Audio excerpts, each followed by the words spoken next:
August 10 తారీఖు అంటే బీసీలకు బ్యాక్వర్డ్ క్లాసెస్కి ఒక పండగ దినం. ఎందుకంటే ఇవాళ అంటే ఈ ఆగస్టు మాసం అంతా పండగ దినంగా భావిస్తారు. ఇవాళ ఎవరైతే పుంజాల శివశంకర్ గారు ఉన్నారో, పుంజాల శివశంకర్ గారు ఇవాళ ఒక ప్రత్యేకమైనటువంటి దినం. వాస్తవానికి ఆయన ఇవాళ మనం రాష్ట్రంలో బీసీలకు 27% రిజర్వేషన్ ఉద్యోగాలలో దొరికింది అంటే బీసీ కోటాలో ఎంఆర్ఓలు, ఎంపీడీఓలు, గ్రూప్ 1 ఆఫీసర్లు, ఎస్ఐలు, సిఐలు, డిఎస్పీలు, అడిషనల్ ఎస్పీలు ఇట్లా వివిధ డిపార్ట్మెంట్లలో ఉద్యోగాలు సాధించారంటే అది పుంజాల శివశంకర్ గారు మనకు పెట్టినటువంటి భిక్ష. అది ఈయనే పుంజాల శివశంకర్ గారు. ఇవాళ ఆయన జన్మదినం. వాస్తవానికి పుంజాల శివశంకర్ గారి గురించి కొంత మీకు చెప్పాల్సినటువంటి అవసరం ఉంది. మండల్ కమిషన్ సిఫార్సులు, ఆ తర్వాత కాలేకర్ కమిషన్ సిఫార్సులు, అటు సుప్రీంకోర్టు, ఇట్లా నానా విధాలుగా కొట్లాడి పోరాడి బీసీలకు 27% రిజర్వేషన్ పట్టుకొచ్చినటువంటి, ఈ రాష్ట్రంలో 27% రిజర్వేషన్ పట్టుకొచ్చిన మహనీయుడు ఆయన వల్లనే మన పిల్లలకు అక్కడో ఇక్కడో ఉద్యోగాలు అవో ఇవో దొరుకుతూ ఉన్నాయి. వాస్తవానికి బాబాసాహెబ్ అంబేద్కర్ స్టార్టింగ్లోనే ప్రయత్నం చేసిండు కానీ అప్పుడున్నటువంటి ప్రభుత్వాలు బీసీలను గుర్తించడానికి ఇష్టపడకపోతే దాంతోపాటు మహిళా బిల్లు విషయంలో కూడా ఆయన కోరితే అప్పటి ప్రభుత్వాలు వ్యతిరేకిస్తే ఆయన రాజీనామా చేసిండు.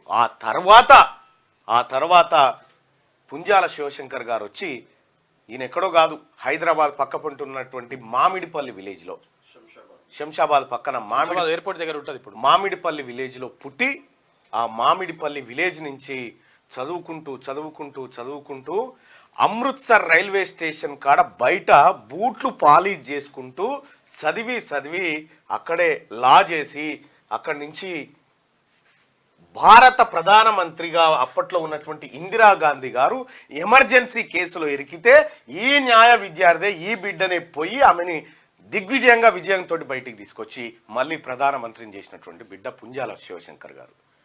తద్వారా ఆయన 1980 కాంగ్రెస్ పార్టీని తిరిగి అధికారంలోకి తీసుకొచ్చినందుకు శ్రీమతి ఇందిరాగాంధీ గారికి అభినందనలు తెలుపుతూ అంటూ ఆయన నిరాడంబరుడు. ఆయన ఎట్టి పరిస్థితిలో వాస్తవానికి ఈయన ఇందిరాగాంధీ గారు ఎమర్జెన్సీలో ఆమెను అందరు తప్పుబట్టి ఆమె చుట్టూన్నటువంటి వాళ్ళంతా వెళ్ళిపోయారు. రెడ్డి కాంగ్రెస్ పెట్టుకొని వెళ్ళిపోయారు, ఎక్కడో అక్కడ అడ్వకేట్లు వెళ్ళిపోయారు, ఆమె చుట్టూన్నటువంటి సలహాదారులు వెళ్ళిపోయారు. ఆమె ఒంటరిగా ఉన్న సమయంలో ఎవరైతే నన్ను దీని నుంచి రక్షించగలుగుతారు అని ఆమె ఆలోచన చేస్తే హైదరాబాదు హైకోర్టులో ప్రాక్టీస్ చేసుకుంటున్నటువంటి పుంజాల శివశంకర్ గారికి ఫోన్ చేసింది డైరెక్ట్. ఎవరు? ఇందిరాగాంధీ గారు. శివశంకర్ జీ ఆప్ ఢిల్లీ ఆయి అని. శివశంకర్ గారు ఢిల్లీకి పోయి ఎమర్జెన్సీ విధించడాన్ని ఆమె చుట్టూన్నటువంటి వాళ్ళు మనం ఎమర్జెన్సీ విధించి తప్పు చేశామా అని చెప్పి ఆమె అడిగితే చుట్టూన్నటువంటి వాళ్ళంతా తప్పు చేశామని చెప్తే కాదు మేడం, ఆ క్షణానికి అది కరెక్ట్ నిర్ణయం అని వాదించి షా కమిషన్ ముందు వాదనలు వినిపించి అప్పుడు శివశంకర్ గారు ఇందిరాగాంధీ గారిని సేఫ్గా బయటికి తీసుకొచ్చారు. అంత ప్రముఖమైనటువంటి వ్యక్తి. బ్యాంకుల జాతీయకరణ అనేకమైనటువంటి అంశాలను ఆమె ద్వారా చేయించడం. అంతెందుకు, పార్టీ ఫిరాయింపుల నిరోధక చట్టం ఏదైతే రాజీవ్ గాంధీ గారు తీసుకొచ్చారో ఆ చట్టాన్ని డ్రాఫ్ట్ చేసిండు ఈయననే, పుంజాల శివశంకర్ గారే. ఇటువంటి పుంజాల శివశంకర్ గారు న్యాయకోవిదుడని భావించినటువంటి ఇందిరాగాంధీ గారు ఇక్కడ సికింద్రాబాద్ ఎవరు మన ఎల్లయ్య, నందెల్లయ్య గారు, తర్వాత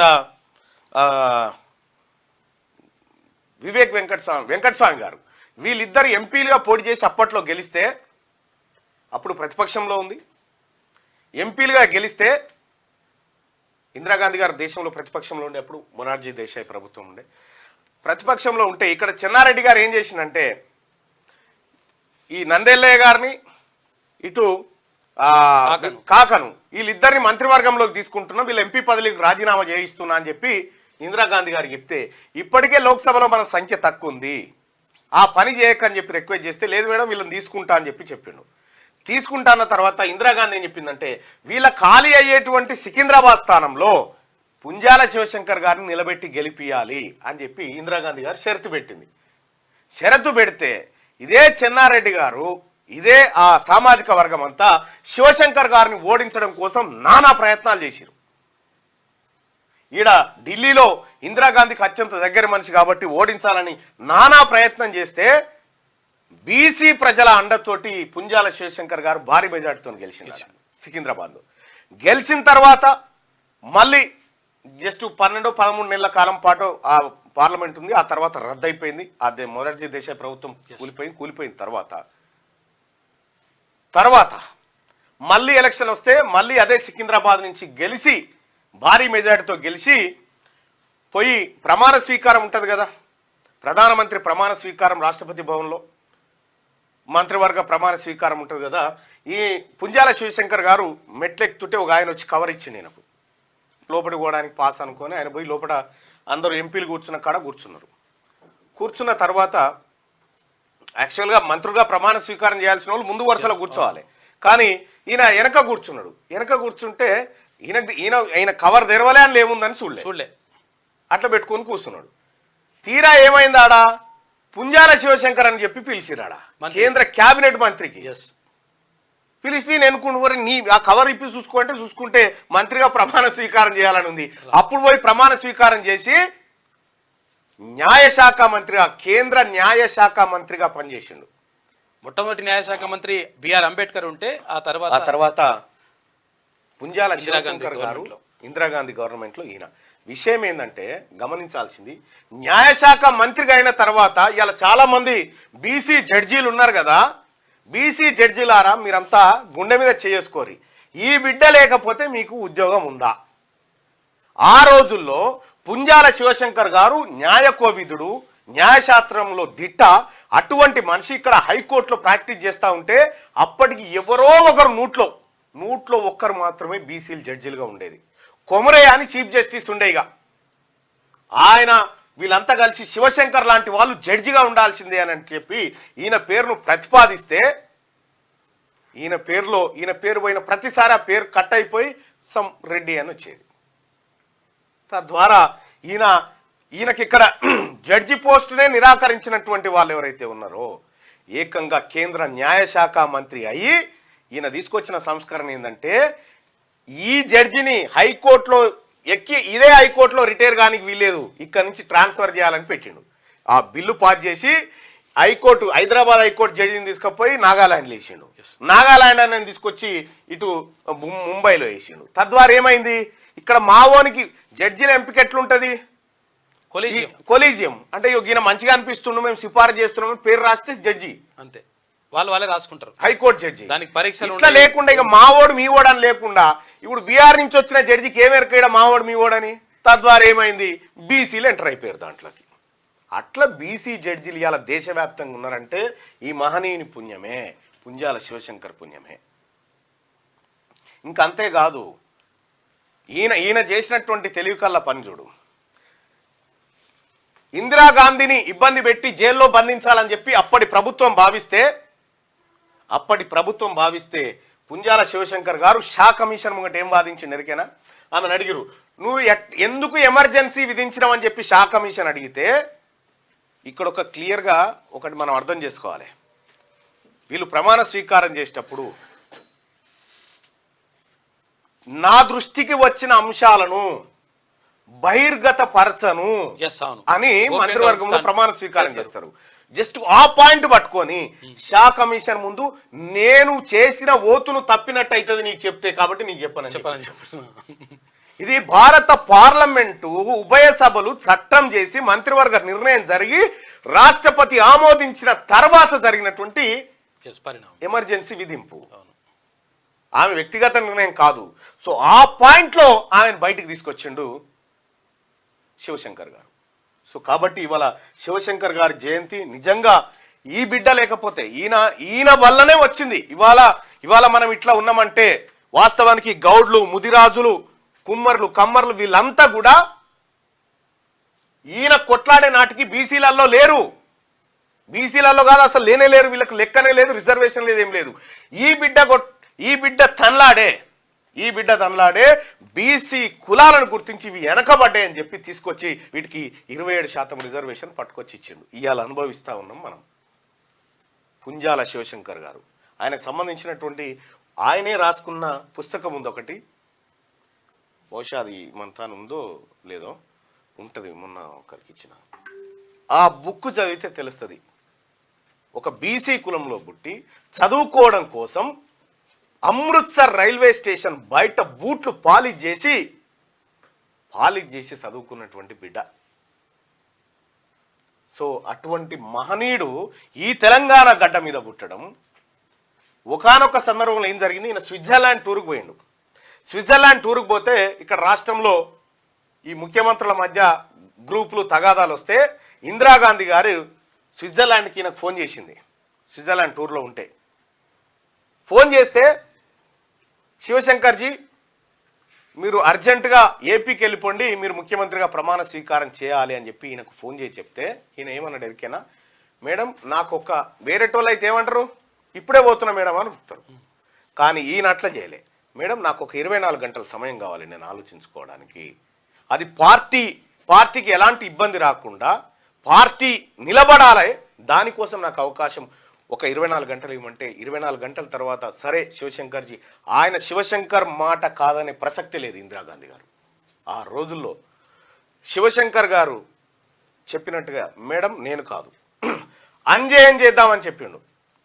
అంజయ్య బలహీన వర్గాల బిడ్డ అని చెప్పి అంజయ్యం చేద్దామంటే సరే అని చెప్పి టీఎన్జేని ముఖ్యమంత్రిని చేసిరు. టీఎన్జేని ముఖ్యమంత్రిని చేస్తే టీఎన్జే ఏం చేసిండు ఎరికేనా, ముఖ్యమంత్రిగా ప్రమాణ స్వీకారం చేస్తేనే అంజయ్యను కాదు అంజిరెడ్డిని అని చెప్పాడు. ఇగో ఈ రకంగా ఆయన అనేక రకాల పోరాటాలు చేసి అనేక కేసులు వాదించి అనేకమైనటువంటి ప్రయత్నాలు చేసి బీసీ బిడ్డలారా తినక ఎవరు పుంజాల శివశంకర్ గారి అన్న జగన్ అని ఉంటాడు. అమృత్సర్ రైల్వే స్టేషన్లో స్వాతంత్ర పోరాటం కోసం బ్రిటిష్ నుంచి ఈ దేశాన్ని విముక్తి చేయడం కోసం ఆయన పోరాటం చేస్తున్న సమయంలో అన్న దగ్గర ఉండి చదువుకుంటే వాళ్ళన్న చచ్చిపోతే బస్సు కిరాయి లేక ఆడనే కష్టం చేసి వచ్చిండు. తల్లిదండ్రులకి చెప్పి అంత నరకాన్ని అనుభవించి అంత దుర్భర జీవితాన్ని అనుభవించి పైకి వచ్చినటువంటి బిడ్డ పుంజాల శివశంకర్ గారు. ఇలా పుంజాల శివశంకర్ గారు ఈ పెట్టిన భిక్ష వల్లనే ఈ తెలంగాణలో, ఈ ఆంధ్రప్రదేశ్లో, ఈ వివిధ రాష్ట్రాలలో బీసీలు రిజర్వేషన్లు అనుభవిస్తూ ఉన్నారు. అసలు వాస్తవానికి జరిగిన ప్రమాదం ఏంటంటే ప్రజలారా ఒకసారి జరిగిన ప్రమాదం ఏంటంటే బీసీలు గుర్తించాల్సిన ప్రమాదం. ఇవాళ శివశంకర్ గారి జయంతి అంటే బీసీ ప్రజలారా ఇవాళ వాట్సాప్ డిపి పెట్టుకోరాయనిది. ఇలా వాట్సాప్ డిపి పెట్టుకోండి బీసీ ప్రజలారా. చరిత్ర మరచిపోయింది ఆయనని. మనమే ఒక మహనీయుని ఎప్పుడు మరుస్తారు? ఆ మహనీయుడు వల్ల ఆ వర్గాలకు ప్రమాదం పొంచి ఉందని భావించినప్పుడే ఆయనను మరుగున పడేస్తారు. So SC schedule tribes, SC schedule caste, BC backward caste కాదు, మళ్ళీ ఇక్కడ బ్యాక్వర్డ్ క్లాసెస్. మనం ఏమనుకుంటున్నాం, ముదిరాజు, మున్నూరు కాపు, గౌడ అనుకుంటున్నాం కదా. ఇది కాదు మనకు డెఫినేషన్ ఇచ్చింది. క్లాసు, షెడ్యూల్ క్లాసు అంటే వెనకబడిన తరగతులం అంతే. మనల్ని భారత రాజ్యాంగం గుర్తించింది కులాలుగా కాదు, కేవలం తరగతులుగా. కాబట్టి బీసీ సోదరులారా, మనమంతా ఒకే క్లాసు. ఇక్కడ అదనంగా ఇంకా వెనకబడ్డ బిడ్డలకు ఇంకా రిజర్వేషన్ ఫలాలు అందాలని శివశంకర్ లాంటి వాళ్ళు మహనీయులు పోరాడి తెచ్చిందే ఈ 27% రిజర్వేషన్. ఈ 27% రిజర్వేషన్ ను దేశవ్యాప్తంగా తీసుకొచ్చిండు. ఓబీసీ రిజర్వేషన్ 33% స్థానిక సంస్థల ఎన్నికల్లో ఉంటే కేసీఆర్ విరోచితంగా పోరాడి దాన్ని 18కి తెచ్చిండు. మొత్తం కథం చేసిండు కేసీఆర్, 18కి తెచ్చిండు. ఇప్పుడు కులగణన చేయకపోతే, తాత్కాలిక లెక్కల మీద పోతే వీళ్ళకి భర్తీ చేసే వరకాల మిగిలేది ఇంకొక 15% మాత్రమే మిగులుతుంది. ఈ 15% తోటి బీసీలకు లోకల్ బాడీ ఎలక్షన్ పెడితే నోట్లే మన్ను పోసినట్టు అవుతుంది.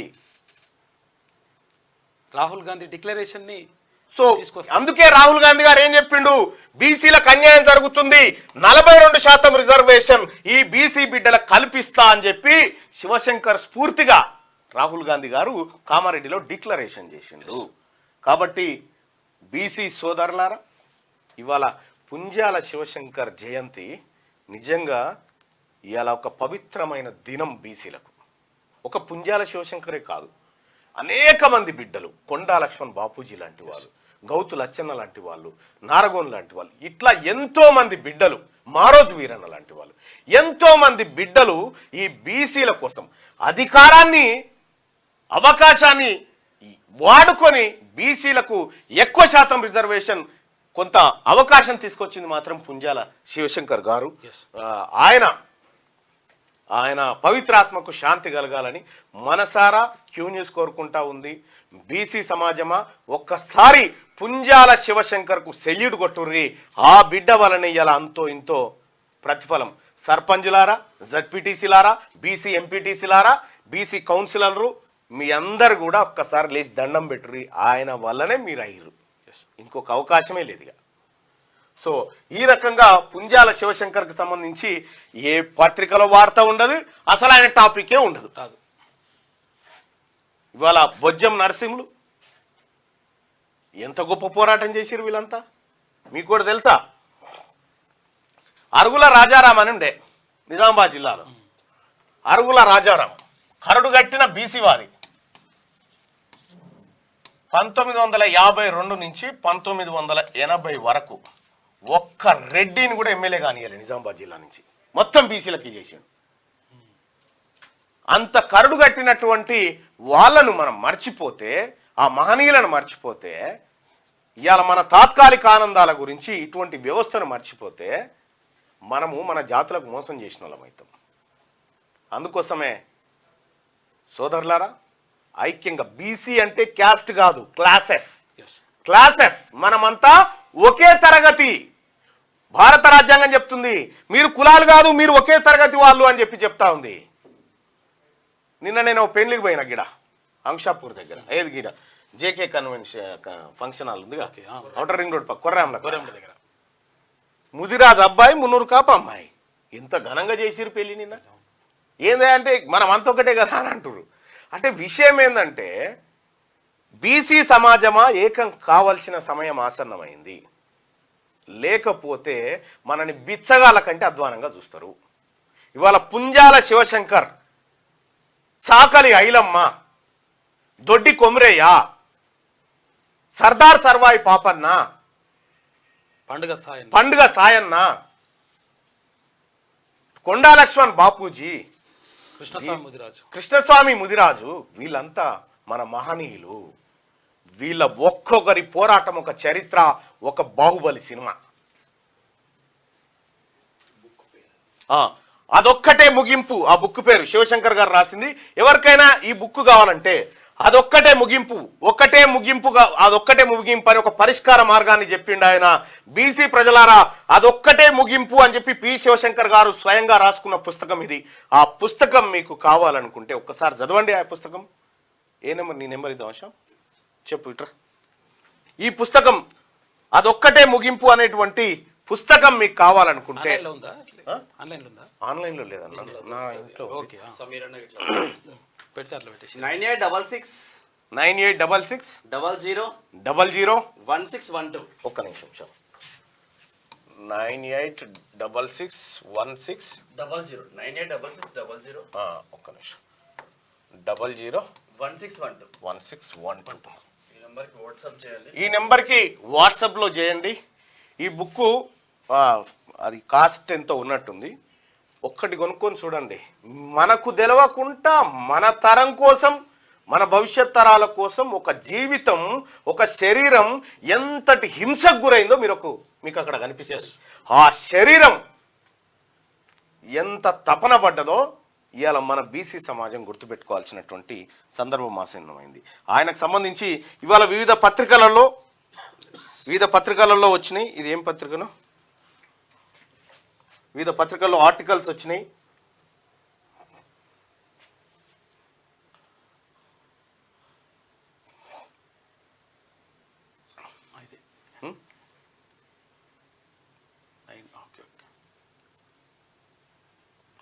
వివిధ పత్రికలలో చాలా ఆర్టికల్స్ వచ్చినాయి ఆయనకు సంబంధించి. పర్వతం వెంకటేశం రాసిండు, అలాగే వాయిస్ టుడేలో సంతోష్ రాసిండు.